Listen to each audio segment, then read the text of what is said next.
Okay. Fire sign, Aries, Leo, and Sagittarius. Hello, my dear.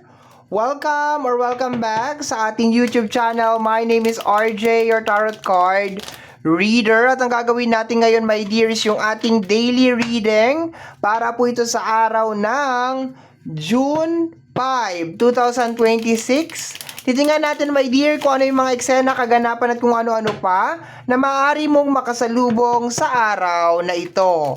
Pero before tayo mag-proceed sa ating reading, magpapasalamat po muna ako. Maraming salamat po sa ating mga abangers. Ayan, hello my dear.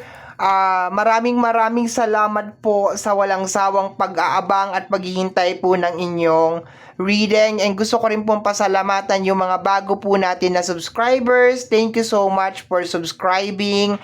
I hope na mag-enjoy po kayo dito sa ating channel at mahanap po ninyo or ma-provide ko po kung ano man po yung inyong hinahanap. Okay, shuffle ko pa. Fire sign, Aries, Leo, and Sagittarius.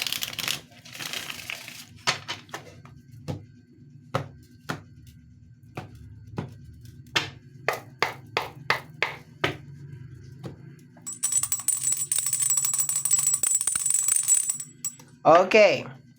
So kagaya po ng lagi kong sinasabi, ang tanging hiling at dasal ko po sa ating buong may kapal na ang mga readings na ginagawa ko ay nakakatulong po sa ating lahat. Let's go, my dear fire sign. Tingnan natin kung ano meron sa araw na ito.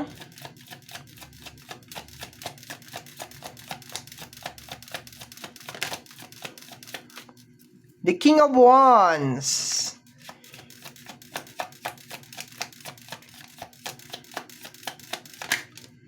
The Nine of Pentacles, maganda to my dear. This is good, okay? Yung determination, yung energy, yung passion, yung go-getter na energy, my dear, is nandito sa combination ng dalawang card na to. So, sa araw na to, my dear, mararamdaman mo yung matinding focus, okay?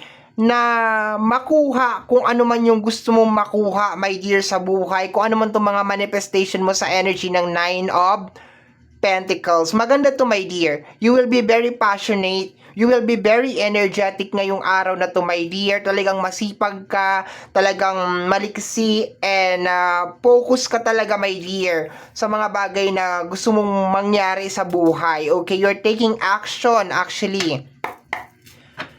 Additional cards pa tayo. Wala akong masyado masabi sa card na yan kasi positive talaga yung nakukuha ko.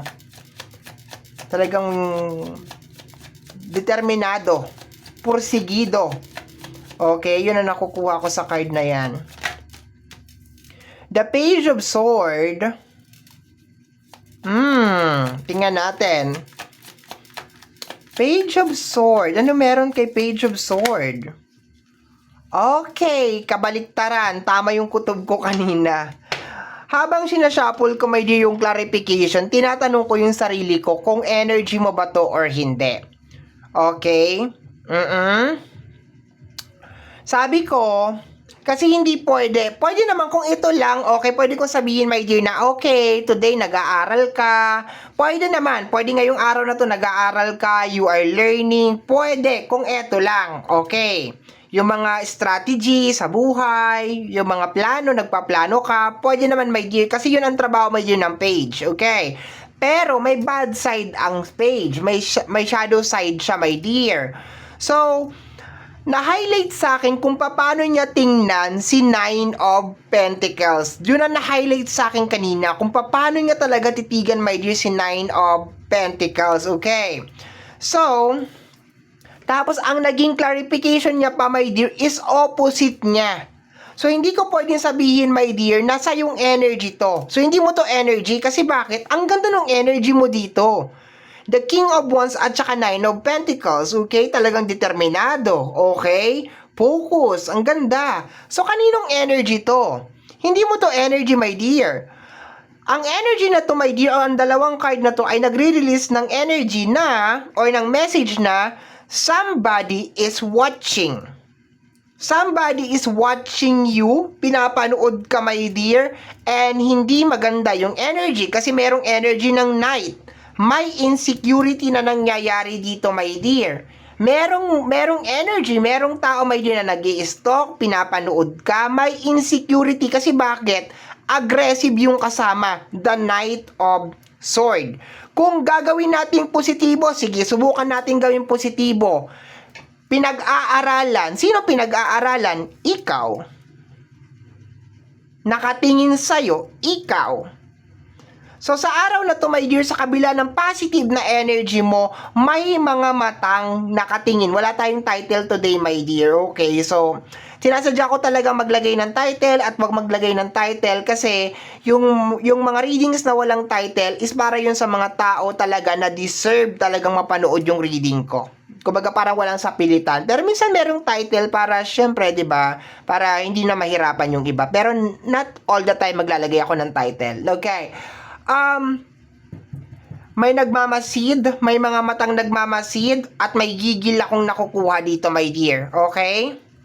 Be careful. Huwag mong sasabihin ang mga gagawin mo. Okay?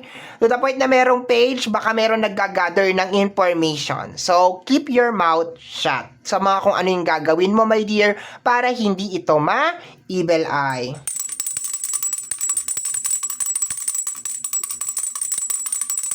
Once again, keep your mouth shut, my dear. Sarado natin ang ating mga bibig.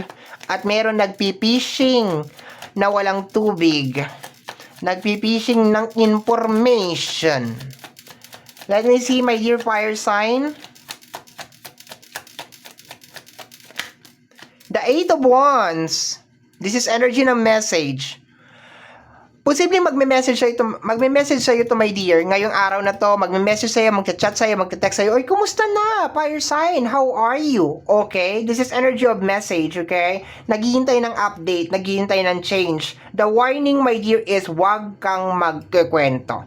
Okay, hayaan mong magkwento siya ng tungkol sa sarili niya, pero ikaw, don't say anything. Okay? Lalo na sa mga personal na plano mo, personal na agenda mo, mga plano mo sa buhay, don't say it. Okay? Let me see.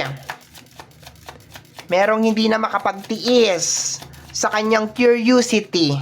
Okay? Ano kayo nangyayari kay fire sign? Tawagan ko nga. I-message ko nga. We have here the energy of the Queen of Pentacles. Okay.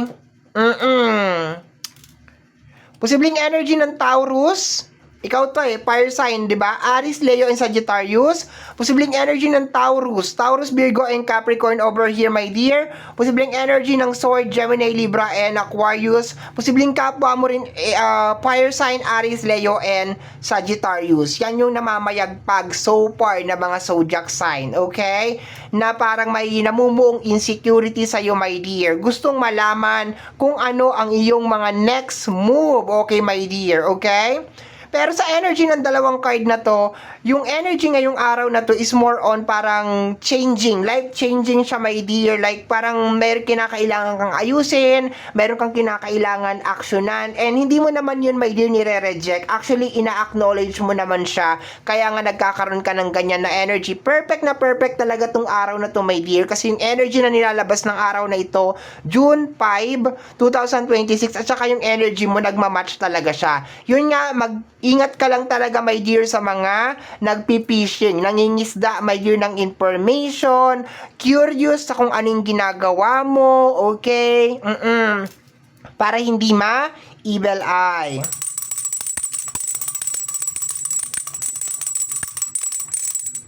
Para hindi ma-evil eye. Let me see, my dear. We have here the energy of the Justice, okay? I love yung energy ng Justice, although wala pa yung kanyang clarification kasi, yeah, gusto ko yung energy niya, okay? It's giving some positive energy. Okay, the Queen of Wands, I told you, my dear, congratulations. Basta mag-ingat ka lang talaga sa mga, mag-ingat sa mga asal, talangka, hihilahin ka nila pababa. Okay? We have here the energy of the Fool card. Very good. Okay? Congratulations, my dear fire sign. Bagong umpisa. Very positive na energy na araw. Congratulations. Very good. Okay? Ganda, ganda, ganda. Wala akong masyado masabi maliban sa mag-ingat ka sa mga nagpipishing sa dagat na walang tubig. Okay? So, my dear fire sign, Aries, Leo, and Sagittarius, ito ang nasagap natin na message energy para sa araw na ito, June 5, 2026. Kagaya po na sinabi ko, my dear, sa bandang unahan ng ating video, ang tanging hiling at dasal ko lamang po sa ating buong may kapal na ang mga readings na ginagawa ko ay nakakatulong po sa ating lahat. Maraming salamat po. Thank you, my dear. Bye-bye.